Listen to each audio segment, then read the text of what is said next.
What's up, guys? Welcome to another video. We are actually loaded up, as you can see, suitcase. We're headed back to California. We're going to be visiting down in San Diego, but at the same time we have an awesome invite to go to Dsport Magazine. So we're going to be visiting our friends over there. Should be a pretty cool time. I've also set up I made some arrangements to meet up with a couple of the guys from the local Skyline clubs down there in LA and San Diego.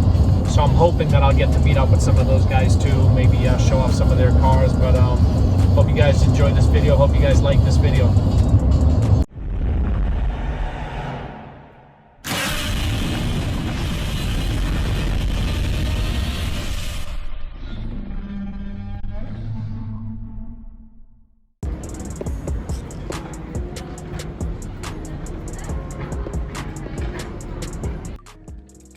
So we are here making our first stop. We're in Fountain Valley, California. We are here to check out our buddy Bessam at Dsport Magazine. So let me flip this camera over for you guys. All right, Dsport headquarters. Gotta love it. They actually have a dyno jet here. I'm hoping they're gonna let me see the car. Apparently the fastest GTR in North America belongs to them. 8.7 second quarter-mile car. So I am excited to see this, so I can't wait. But let's go inside. We're gonna go check it out, and then I'll reconnect with you guys in a minute. Well, we get the dyno going. But so we just entered the shop here. The guys that are hosting us here from Dsport. This is part of their shop, right? This is part of your shop here. Okay, cool. This is actually the owner, Mike. We want to introduce Mike to everybody watching the channel. This is his car, actually. This is currently, right now, if I'm not mistaken, the fastest GTR in North America? Yeah, I think it was the fastest since 2002 or something. I got the car in 2000, and basically the whole purpose was, let's take a vehicle, let's keep it completely streetable, and let's just keep increasing the horsepower along the way. Actually, I have the same turbo kit that I was running back in 2002 on the car still. I mean, some minor updates and tweaks to it, but it's running the old Apex turbo system with twin IHI turbos on it. But yeah, I mean, the car, there's no weight taken out of it or anything like that. It ran that 880 time just as it sits there through the mufflers, radial tires, pumpy 85. And that was with the older backup engine, which was just a RB26 that we threw together and made about 1120 or 30 horsepower, I think. And now the combinations we have are closer to 1400 horsepower. So the goal with the car this year, we get the time, is to keep it completely streetable but get a 7-second time out of it. So hoping to get the car ready for the shootout in August and see what it can do out there. We've got a full class out there for anybody with RB26 powered vehicles, so come on and check us out at the shootout. You can go join the shootout group on Facebook if you're out there and get all the details from that, or go to importdrag.com. And we'll include those details on the video once we posted it. But we got to be gunning too, because the truth of the matter is, they're running. You saw that they ran the 6 seconds back in Australia right now. Yeah, those aren't GTRs. Okay, you put an automatic transmission in something. It's not all-wheel drive. It's not a GTR. I agree. It's a car that was a GTR. I know that some guys are gonna watch this video. Andrew Hawkins from Motive DVD. We love you, buddy. We love you, and I know you support us. But Andrew Hawkins here. But the truth is, they're running the 6-second cars. We get that. But it's I mean, awesome car. Don't yeah. get me wrong. Oh yeah, absolutely. But these are true Croydon, GTRs, man. They're great people and stuff. Yeah. I like all those guys. But they're all gunning. You saw what they said when they posted that video. They're like, well, as long as it's nobody in America, they don't want anybody in America to come close to them. That was the last video. They did specify that. There's a lot of stupid in America, and sometimes stupid does good, sometimes stupid does bad. But most of the people trying to build fast RVs out there are pretty damn stupid, and most people out there trying to build fast GTRs are pretty damn stupid in the United States. I mean, that's the reality of it. Yeah. There's a lot about this car that you gotta actually learn, and the fact that we took it slow over the years to kind of learn all those things, we learned a lot about this car. And I know there's people out there, I mean, you make as much horsepower as you want. I mean, that's just, you've got a big enough turbo and a big enough fuel system, you're good. But to make 1,300, 1,400 horsepower reliably with a proper torque curve, that takes engineering, and that's what these guys. Consistency, that's what people don't realize, and you're right, Yeah, because you gotta crawl before you walk, and walk before you run. And I can honestly say right now, just like you said about your car, I've been going on 4 years with my engine build in my car, which was built in Australia. It's an Australia built motor, and since I've had it, not only has it been consistent, we're running right under 1100 horsepower, and it's 4 years straight, no issues, no problems, no nothing. So there was, and we did have to do a lot of research before we got into it, which obviously, like you said, you have to. There's good engine builders in Australia. You can slap a turbo on a car and put it on the dyno and make 1300 horsepower, and then run it down a track once and it'll blow up. You know what I mean? So it's that's really how it is. Yeah. So this car is one of the original.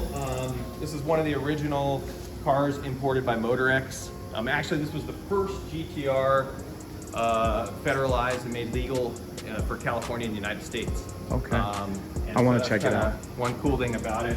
I got to check it out. See on most GTRs. We kept the car all stock inside. You know, we did add this for you. Yep. We did add a cage. Okay. Yeah. Keep it safe. But full interior. Full back interior. seats. Yeah. What training's in this car now? This has the Hollinger. Okay. This is running the 6-speed sequential Hollinger. That's probably one of the best investments I ever made. I got it back when they only cost an arm, not an arm and a leg. So I think back when I got it, it was only about $16,000. Now they're about $20,000. One of the things we made and developed for it, which is really, really, really good. Kind of one of our proudest things is the quad carbon clutch that we came up with. I just put in an order to get a bunch more flywheels because now people are trying to get serious. That's key to not breaking parts in these, getting the right clutch. And the quad carbon, carbon is definitely the way to go on these cars, but the problem is if you only go with a twin or a triple, carbon wears out too quick. But if you go to a quad, it'll last long enough. So that's what we've done there, and just trying out different things. I mean, these turbos are just, you know, they're F1 technology, but it's 1980s F1 technology. They're just a pair of twin 61 millimeter turbos, and we're going to be redoing the turbo system, trying out some of the new stuff that's out there, some more current aerodynamics and stuff. And I think, you know, we don't want to go out there and build a 2,000 horsepower engine. We want to keep incrementally going up and finding out, like right now, the biggest issue we're having is all the off-the-shelf cranks that we've tried. We're starting to bend the cranks. So we went over and we made, we contracted Winberg and worked with them and their design department, came up with the crankshaft. So now we've got a new crankshaft for this car that can support 2,000 horsepower. We're not gunning for that yet, but it's made and built for that. And we already got the pistons done for the 2,000 horsepower, and that'll be all the stuff going in the new one. But the crankshafts are definitely one of the issues. Also the oiling system, you know. You get over 1,000 horsepower and you're not dry sump, you're really starting to roll the dice. You Gets know? risky, yeah. And we've tried to keep it as long as possible, you know, not being dry sump. And I think we're finally gonna do it. You know, there's probably something in between. A good external pump, wet sump might be a way to go, but you know, we'll see. We might try that too. It's just a matter of time. I love how you're still running the stock cast.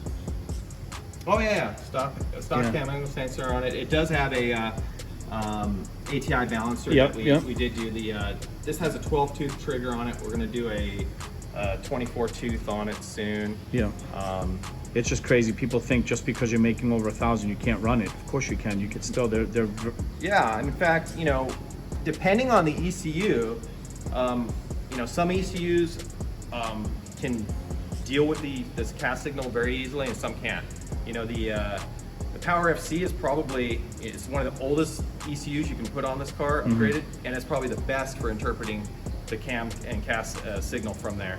And you know, that thing you can put on there and go to 11,000 RPM. You won't have a problem with the factory trigger wheel. Try that with a Haltech. You have a hard rev limiter at like 7,000, 7,500 RPM no matter what you do. So if you have a Haltech, the way to go is, first thing you can try is going to a 24 tooth wheel in there and see if that helps it. If you're still having issues, then you're just gonna have to move to a crank trigger. There's just really no ifs, ands, and buts about it. I mean, crank trigger is the best way to go, but depending on your ECU, you may need it sooner rather than later. The AEM that we have on here, we've got the AEM Infinity on it. It actually does pretty well with the 24 tooth wheel. You know, we did the kind of the conversion back to back. I have it actually so I can change the plugs on it and go between crank angle and the factory sensor. And not too much of a difference except just the timing drift you get. Sweet. Thank you so much, man. Thanks No for problem. the explanation, Mike. That's awesome. We'll go over to the Yeah. machine shop side and I can show you the RVs Cool. going on. All right, so this is clearly where all the magic happens back here, you guys. This is amazing. This is a great machine shop here. Oh, So this right here is RV 28 build. That was done on an 05 U block. So when we use an 05 U block, one of the things that we do is we always sonic the block. We do offset boring, make sure we got the thickest portions of the cylinder in there. And this one is going to be, you know, probably set up for around 800 horsepower on 85. So nothing extreme, but still should be a fun vehicle. We just got done with a build like this for a 32 at our shop, at RB28, just like this. Yeah, the RB28 kits that are out there, there's a lot of different ones out there right now, and you know, they have their pros and cons. The you know, there's some that shorten the rods in order to deal with the extra stroke. There's some that don't. This right here, so this is going to be done. This is about a 1200 horsepower build that we got going on, and if I remember right, I can show you one of the differences. So we haven't determined if this is going to get ARP or OEM fasteners on it. But you can see one of the differences on this is the fact that it has been O-ringed. And so this will actually get a stainless steel O-ring in it before this one gets put together. And we typically do that if we're going over 800 horsepower, we're going to go to a stainless O-ring on it. The depth of it, how you set it up, where you put it, it's all factors in determining, you know, if it's going to stay sealed well or not. You guys do all the O-ring, and you do all that in-house, right? Everything's done here. The only thing we don't do is any type of crankshaft grinding, but balancing's done here. All the head work is done. You know, the valve jobs and stuff are done on the machine there. Yeah, you can see a bunch of RVs coming together. Yeah. I think I told you we've got 13 of them coming together right now. The flow bench actually has an RV sitting on here. This head here, this is a one of the CNC heads that are out on the market right now, one of the CNC ports that we did not find good numbers from. You know, CNC just means that it's consistent. You know, it's basically they're able to put the same port in all six runners, but it doesn't mean it's the right port, which was the case here. So this head. What's your thought on that? On actually porting and polishing a head versus, let's say, building a head and keeping it unpolished and ported? Oh, there's definitely gains. There's definitely gains to be made on the RV head if it's done right. There's also things you need to do on an RV with the head that are unique to being an RV. You know, adding the rear head drain, that's a given. We always add the rear head drain. Doing the steam pocket porting and all of the, you know, through all of these right here and getting rid of that hot pocket that's in there. We do that on all the heads. So those two things you have to do. But doing the bowl area, the pocket port and all that, I mean, there's good improvements. You know, you don't have to go to bigger valves unless you're going to a lot bigger port. Probably better off sticking with the stock size valves, but you definitely have to, you really should port it if you have it apart. There's definitely gains to be seen there. You know, one of the things here, the other thing, we don't run any low lift camshafts. Everything we do is high lift cams. So we have a CNC program that just runs through and does the whole head so it can take the high lift cams, which is one of the ways to go on these. I don't know if this might have had our program. Yeah, I think we just threw it on this head, but this wasn't our CNC. This was something a customer brought to us that wanted to check and see how good it was, and I don't think he was too happy when he found out it wasn't much better than the stock port, and probably killed some of the velocity because it got bigger. You know, in this case, I think what they did is they took the OEM port and they said, okay, let's make it look CNC, and they kind of kept the shape and everything the same, just took out minimum material, thinking they were keeping up the velocity, but they didn't reshape the port where it needed to be reshaped. You know, there's things you need to do in there to kind of turn that air into the cylinder, and they just didn't do it. So all the porting we've done on all of our stuff up to now has been all done by hand, and we're looking into maybe doing some CNC porting as like a rough out on cylinder heads, and then finish it by hand, because the casting's always different, everything's always different. So if you know what you're doing by hand, you can actually adjust for that. Whereas if the machine's doing it and just going off datum points, it's not always going to get it right. And if you don't have the right thing programmed in there for the shape, you're going to get screwed over anyway. So yeah, that's what's going on there. This is a cam machine. We'll go out and we'll test different cams and see their velocity and stuff. And a lot of stuff going on there with some of the different cams that are available for the RV. Some are good, some are crap, as with most things. And yeah, so here's where we do all the engine work. So what's in here right now, this is the plate that we use when we actually put a block in here to do the mainline boring. So if the block needs it, if it doesn't need it, we try to avoid it because it's a pain in the ass operation. In fact, one of the tools that we have to use in it is like a $6,000 tool. Hopefully it didn't get lost, but it's like a $6,000 tool. And yeah, it's still sketchy. I mean, you use the best tools, the best cutters, and there's still that 10% chance that you're going to go through and just ruin a block in doing it. So you don't, you know, because from chatter and stuff like that. So if you can avoid it, you avoid it. You know, we go through and we check the blocks with both the OEM fasteners and the ARPs, and make a decision there which way we're going to go with it based on the numbers that we're getting. We have a few new blocks in stock right now. I think we got probably the world's last brand new triple R block back there in the box. Oh man. We've got a brand new 24U Nismo block here. There's a used triple R block. So this is one of the blocks I had in my engine before. And we'll actually be building that one again, but I don't know if you can see it. Yeah. I'll see if I can put the thing on the triple R so you can see it here.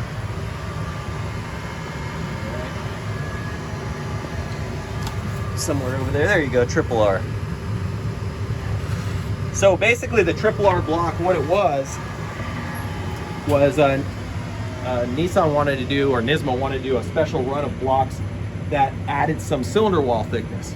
Now, one of the big problems out there is when people are measuring it, they're not actually understanding what Nissan did in some cases. The actual additional material is just in the probably the top, I don't know, 500,000, half inch of this. That's where all the additional meat is. The rest of the cylinder's about the same thickness, maybe, you know, slightly thicker than your standard N1, but all the extra thickness is here and in the deck. And that's where Nissan put it. So you know, we've gone through, we've measured it. There's an article online you can see of us going through and measuring all the different oh yeah, that's one thing you guys, man, you guys are always in depth. I gotta admit, every time you read the articles, when you guys do all it's so in depth. It gives you a lot of knowledge. It really does. Yeah, that's which we're thankful for. We are thankful for. So that's really good. Cool things that's up and coming. We've got the where's the billet broker piston?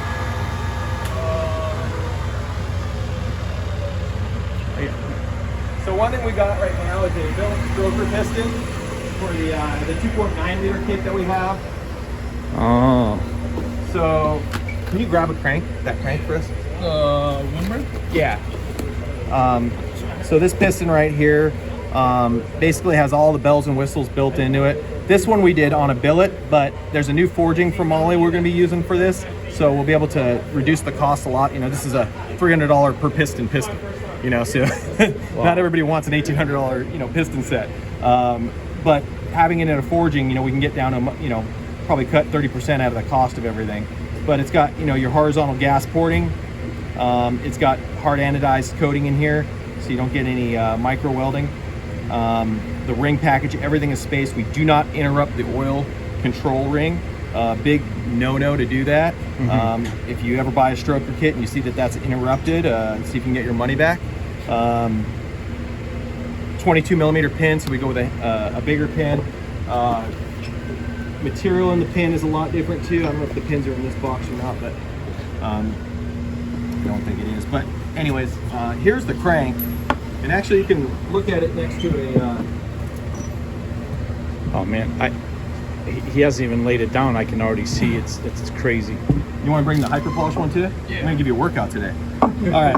So here's your standard RB26 crankshaft right here. I gotta put my glasses on for this. I gotta get the full view. So you got your standard RB26 Gosh, crankshaft. she's so pretty.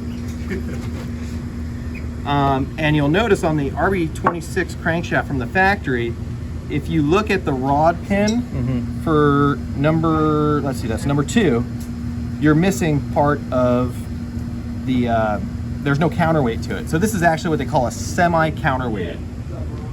And it cuts out on overall weight. It makes the overall throttle response a little bit more responsive to keep more weight out of the crank, but it doesn't have the same degree of balance as you get with a fully counterweight. Now this is the 2 versions of the crank that we offer. This is the standard, this is the hyper polished. It's dirty right now, so it's covered in WD-40 and dust, but gives you an idea. Can we somehow make this say RB Power, and maybe I could just take this with me? You guys put an RB Power stamp on that? So here's a popular stroker crank that's out there right now. Is this one right here. Can you FaceTime Steve for a second? So this right here, this is, move one? All right, you can move that one. This one? Sure. So this right here, this is your Tomei, which is also semi-counterweighted. So it's just like the factory in the semi-counterweight. So it's lighter, more responsive in that sense. And this one is, the longer stroke. It's 4 millimeters more stroke than your standard. Okay. This is what Nissan actually uses in the their 2.8 liter that they built. So okay. I believe this is just a Nissan crank that Tomei Japan basically bought up all of, and now they have it as a Tomei crank. They do some things to it, like actually do a WPC treatment on the snout of it, which is very smart. If you've ever taken apart a used RB, half the time that gear is like seized on there. So doing that is very smart. But yeah, this is your typical solution. Once you do that, there's a couple different ways you can go as far as the to account for that difference in stroke. In this case, they use a shorter rod. So this is the Tomei kit. Uses a 119.5 millimeter rod, which is 2 millimeters shorter, to account for the additional stroke. So that's how that package works. So the package we got, we were able to keep the rod length, the standard length. So we can use a standard length rod, although we have a bigger pin in it, so it has to be modified for that. Or we actually make them custom for that. So that's basically how that works. So these are all, I'm trying to show you. We have any other stroker cranks? Sam? We have any other RB stroker cranks from anybody else? What's that one? For Ryan Literal? Oh, that's Ryan's? Oh, sorry. So this is Ryan's. This is a Cali's one. You remember he got to Yeah. So this one's... I think he's here. Are you serious? Because he's making some noise lately, man. He's picking on all the Jay-Z guys, so we got to definitely, all the Jay-Z guys, we keep going back and forth with him. So this is one of the better ones that I've actually seen from the from the other ones that are out there. One of the things to watch out for is... I'm pointing that.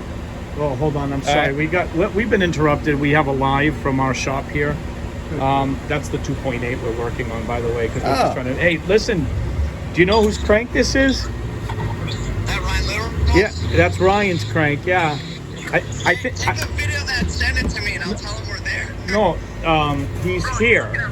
It's RB32 crank. No, he's here. Wait, he's there? Yeah. So what? All right, hold on, because he was just explaining something to me. 1 sec. So I hadn't seen this crank before, but some of the imported cranks actually take out too much material right in this area here. But the thing I like about this one, a lot of material is still there. Yeah. So they haven't done that. You want to look for one that's giving you at least OEM material here. Some of the other ones that are out there, they're really just taking a lot of weight out of that. So I feel better if you're going for some serious horsepower to have that in there. So this one here, RB the world, baby. That's what you got to do. You got to RB the world. I don't care what anybody says. yeah, we're checking this crank here because somebody modified it in such a way that it might not work. Yeah. So we're gonna try to see if we can balance it without having to add heavy metal. Adding heavy metal is like, it's like pulling teeth. You don't want to do it. Yeah. It's a pain in the butt. So hopefully we'll get lucky here and not have to do that. We're trying to catch lightning in a bottle. Catch lightning in a bottle. So the original reason you had an issue was the bottom of the skirt was hitting the counterweight, Correct. which will happen on some strokers if the piston isn't made right. If it's not made right and it doesn't account for it, if the skirt goes too far down, the skirt will actually start contacting that, and that's what was happening. So he got it turned, but they probably turned it more than they needed to. So we'll have plenty of clearance, but we're scared that turning it that much might not have be able to balance it. But I don't know. It'll probably be fine. Yeah. We'll see. They did a good job. You did a good job. Yeah. They did. We'll see what we can do. We'll see. Hopefully they See what we didn't can take do. off too much. Yeah, I'm in the same boat as you. Look at these. Oh man. That's crazy. Mike, thanks again, man. No Oh, this is problem. crazy, man. Hey, we're gonna pause for a sec. We want to see some other stuff that it's here. So we're gonna cut out for a moment here. We'll be right back. So yeah, sorry we had to pause for a little while, but we wanted to make sure we get everything explained to us properly. Inch, you know, I'm trying to build a beautiful car in 4 months. You know, if I had 2 years, I might have a little bit better, more patience, you know, but you know how this shit goes. Oh, yeah. Well, we were Some badass stuff going on here, guys. I gotta admit, great builds, great machine work. It's unbelievable. We have that's 79.3. Not only did we get to meet the guys here from Dsport, Ryan Little is here too. So I mean, it was really cool. They're working on his engine. So I mean, we're really happy So to, these are like to retail. actually These are have all that. $5,000. So last but not least, we're in the dyno area right now. So I mean, they use their dyno jet here. It's really cool. Plus, I guess they're working on this. What is this, Bessim? You said It's gonna be the world's quickest air-cooled bug. world's quickest air-cooled bus. Air-cooled bug. Yeah. It's kind of like old beach new, you know? Wow, that's pretty cool. All the sensors you need to kind of get any data you need. That's really cool. It's a pretty cool car. Yeah. And just a bunch of parts in storage here. Wow. So cool, man. If you actually go through it, but that's what we gotta do next. Wow. Thank you so much, man. Dude, we gotta thank you. Thank you for having us. Thank you for hosting us. I've been waiting You for and it. Mike. I know it's been a while. We've been talking for what, like 3 years now? Yeah, yeah. That's so cool. What you think of the tour, Marina? Yeah? All right, cool. Oh yeah, if it's Marina approved, we're good to go. That's your work. Of course, you could never do work like that without a car like that. Of course not. Yeah. That's awesome. No, that's so cool. Yeah, I can't wait. I can't wait till we get it on the cover. Is that the complete? That, Is that all 8 pages? I think so, right? Is it 8 pages? Yeah. Sneak peek, coming soon. Sneak peek, coming soon. Half a car. Half a car, yeah. We're only showing you half of it until the rest of it. Let me go ask Mike. Okay, what the shirt's cool, with you cool. and then- Cool. That's so awesome. Oh, yeah. You know, it's just one more to document. the Yeah, process. absolutely, You know, absolutely. You know, I keep every document for my Awesome. Oh yeah, this is amazing. I mean, I'm just proud because obviously having her do everything, you know, being a husband and wife and having her do all the photography is so cool for me. You know, and she's my exclusive photographer from now on. So I mean, that's really how it is. So I got to get her on that cover. That's what I said to her. I got to get her on the cover. So Bessim said, oh no, hopefully with part 2, because I know there's a part 2 to this story. So hopefully on part 2, once we do the swap and everything, we'll be ready for that. But anyway, yeah, so cool. 8-page spread. 8-page. We're in the centerfold, right? Centerfold? Is it in the centerfold? Yeah, I believe so. Well, there should be 2 feet. Yeah. All right, cool. Sweet. Sweet. Well, we've had a great time at Dsport. I'm so glad that we came here. These guys were all amazing. So fun to hang out with and speak to. We got an education too, man. Oh my God, that machine shop is amazing. But we hope that you guys enjoyed this video. Make sure you subscribe to our channel. I hate the fact that it's just an iPhone video, but we didn't come prepared for much more. So we'll talk to you guys soon.